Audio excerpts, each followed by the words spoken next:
Hi, Chuck Mullins here from Quiet Light Brokerage. Today I wanted to do a quick video tutorial showing you how to create a profit and loss statement with monthly view from QuickBooks Desktop.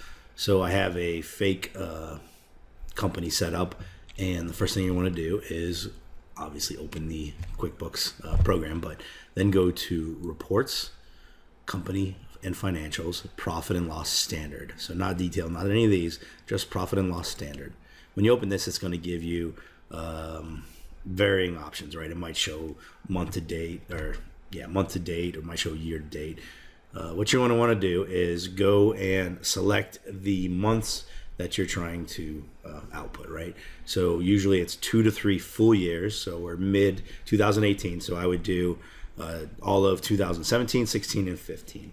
So I'm going to change that here, and I'm going to go back to the beginning of the year. So January 1st, 2015, and then go through the last full month. So it's June 7th right now, so I'm going to go back to May 31st, 2018, and when I click that, it's going to show January 25th through May 2018.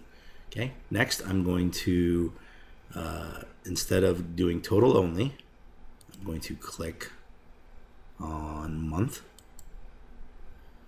And now I have a monthly view, right? January, February, March, April, May of the profit and loss statement. And if I scroll all the way over, I'll get total on this end.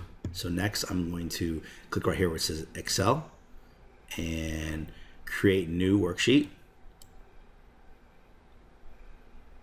And then I'm going to go ahead and save it, create new worksheet in new workbook, export.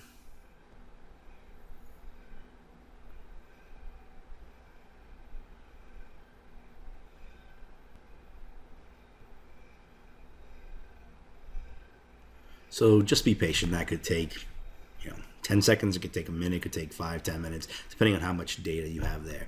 So now it's exported. I'm going to go to my other screen and grab and figure out where it's exported.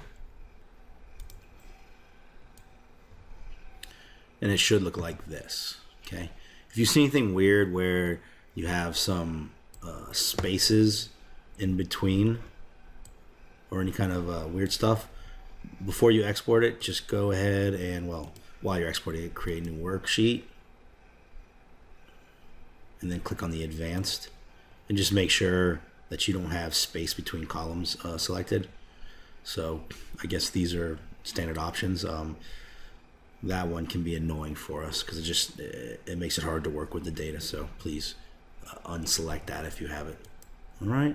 So I hope this helps. If you have any questions, feel free to reach out. My email is chuck@quietlightbrokerage.com. Hope this helps.